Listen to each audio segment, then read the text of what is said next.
Hi friends, welcome to this latest episode of the Nationalist View. We have with us a very special guest, Ella Rosenberg. Ella is joining us from Tel Aviv. Thank you, Ella, for joining the show. Yeah, thank you for having me. Yeah, so uh, Ella is,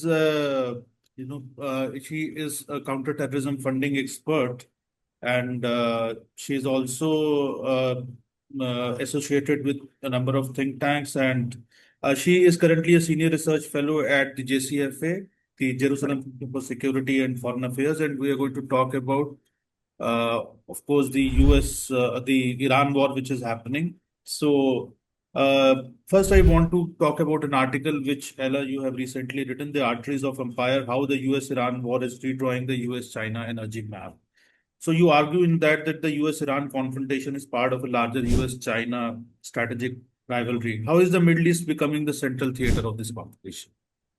Well, funny enough, to that effect, you can see that the Middle East is becoming the central point to this specific conflict for two main reasons. The first reason is that geographically speaking, we're right in the middle. And also, in addition to that, the Middle East has many or plenty of natural resources that are part of this energy war, such as oil, such as gas. And you also need to bear in mind, and I think we'll discuss it during the podcast as well, that IMEC plays a very crucial role within this war. But if you look at the specific, transactions between the United States and China, you can see that China is trying to win this trade war and an energy war between the U.S. and China itself. And in addition to that, the U.S. is retaliating back. This retaliation comes in many forms. One of these forms is the issue of oil. And as President Trump rightfully so said, for a number of times, he finds a nuclear deal a very important factor of this energy war. But the underlying current that I'm currently seeing is the fact that what really matters to President Trump is the fact that he wants a clear and simple route to transfer oil from Iran to other places around the globe, one of them being the United States, in the sense that he'll have envoys landing in the airport in Tehran. Someone will pick him up. He'll have an address that he can go to that's verified by the United States. He'll sign the specific deals that he feels comfortable with, and he'll come back to the United States for the benefit of President Trump, and that sense he sees it as a benefit of the United States in a very similar manner that they're doing also in Kuwait, Saudi Arabia, and Qatar. Why is this affecting other countries in the region? Because first of all, they're not part of it, de facto. And second of all, it creates havoc between the neighboring states of Iran and Israel, because as a whole, as a Middle East, there's nothing more that we wouldn't like than to have a strong Middle Eastern Union in which I can visit my friends in Beirut, or friends from Iran can come visit me in Tel Aviv, and vice versa. But the mere fact that the IRGC is still in power impacts that. And because President Trump does not see the full effect of removing the IRGC, he sees the benefit of keeping oil at a specific price standard, then we're stuck in this situation. But I also want to draw your attention towards, there is again an escalation of hostilities between Israel and Iran as we are talking on 8th of June. So I would actually clarify that to the IRGC. We don't have a problem with the citizens of Iran, just with the IRGC.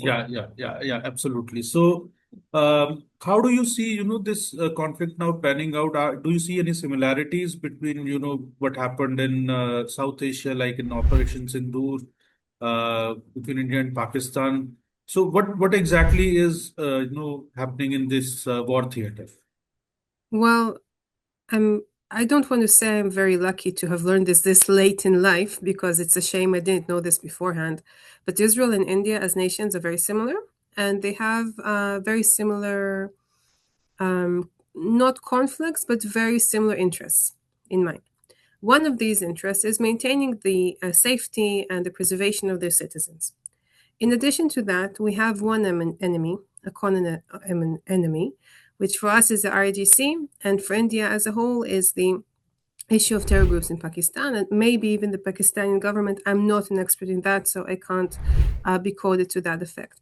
What I can say is that if you look at Operation Sindoor and you compare it to the situation currently in the Middle East, specifically between Israel and Iran, it's very similar to these previous situations that we had between Israel and Iran, that you had a conflict between two countries, and it's slowly escalating.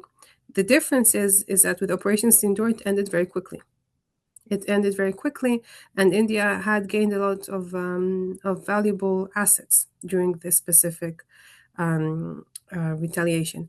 But if you look at the situation between Israel and the RIGC currently, is that this is part of a more longer term plan that I see within the RIGC, because the RIGC sees this war not as something that you can end within one operation or one war.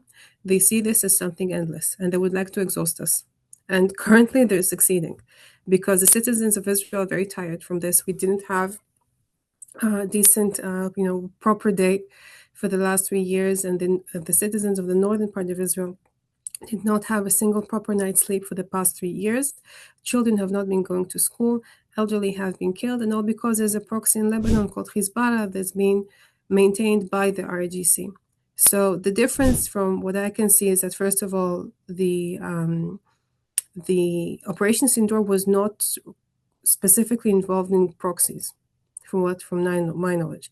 And here, Israel is essentially rounded by a ring of fire from the Houthis in Yemen, Hezbollah. Luckily for us, the Assad regime has fallen, but this was also a situation a few years ago. And yes, to that effect, we're trying to maintain some sort of decent life. I do hope that this does not create a very long-term war between Israel and Iran, because I'm not sure to what effect we're able to maintain it. I'm not sure to what effect the RGC are able to maintain it. But I do hope that this fragmentation between the RGC and the state of Iran will grow deeper, because currently Iran as a country is bankrupt, essentially bankrupt, and the citizens are suffering endlessly, and the RGC is just becoming more powerful. Very similar, by the way, to the situation between the KGB and the Soviet Union towards their collapse. So, coming back to your article, there's a lot of conversation around India, Middle East, Europe economic corridor. In fact, there was a theory also that one of the key reasons that Hamas invaded was Yeah, to derail this corridor. this So, how plan, do yeah. you, yeah, do you see the possibility of this corridor getting implemented in near future as a credible long-term alternative to China's Belt and Road Initiative? Because there are two aspects. One, whether how it is going to get implemented. Second, of course, I think Iran is left out of it. So, and whether, and we have talked about U.S. China, there's an issue of redrawing of the map. So, as far as the oil politics is concerned, so how do you see overall in all these aspects in this context the India, Middle East, Europe economic corridor, especially from Israel's perspective? I think, first of all, it's crucial to point out what is the Belt and Road Initiative and then compare it to IMEC and see how Israel is associated to this.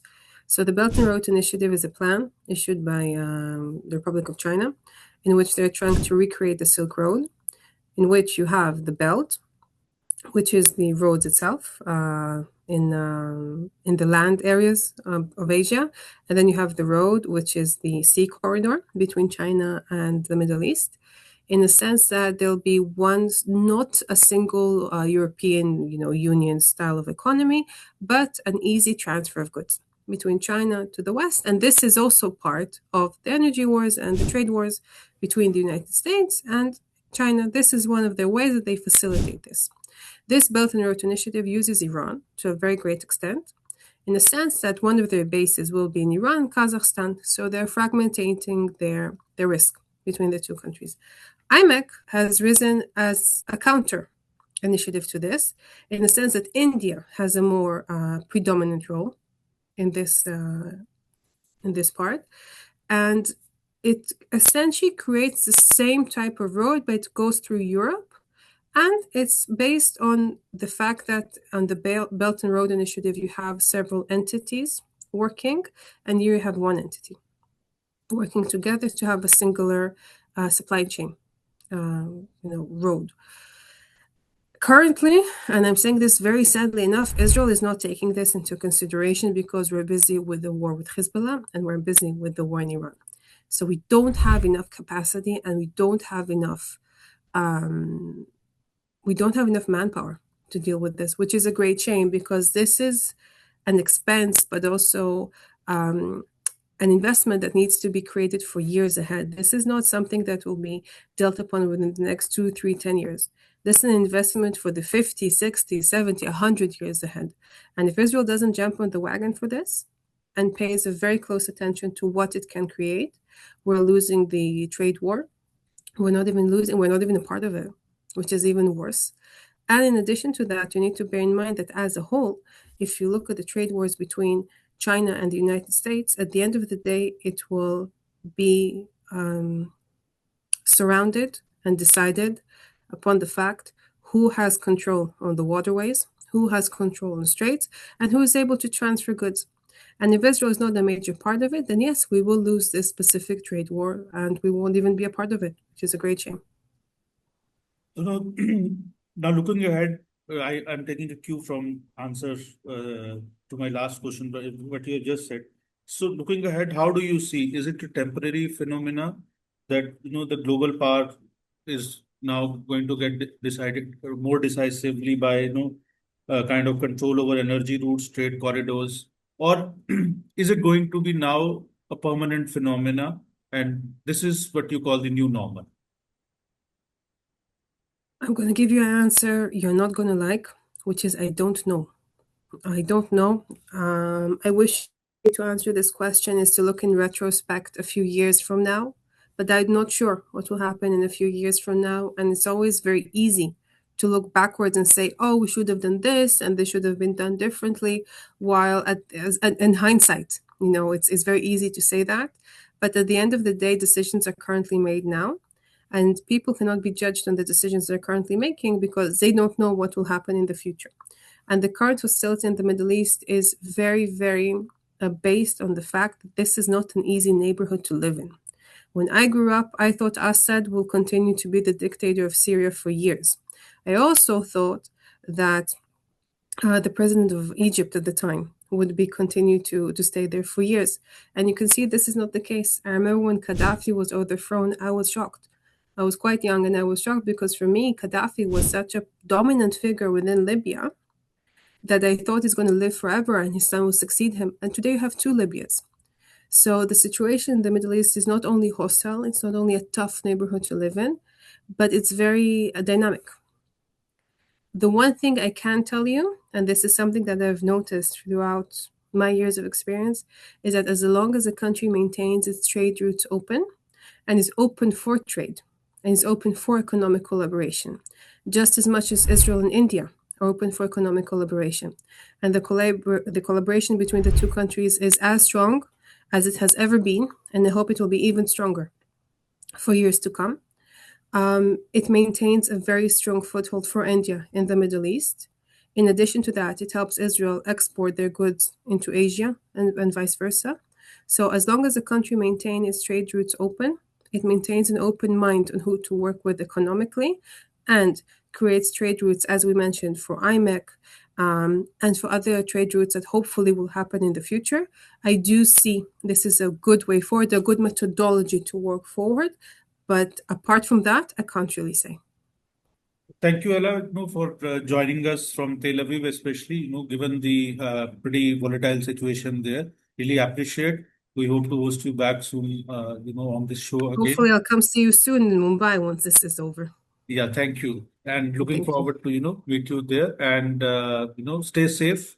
And our Thank best you. wishes are with our brothers and sisters of Israel. And Thank thank you. you so much for joining us. Thank you. Thank you. Thank you.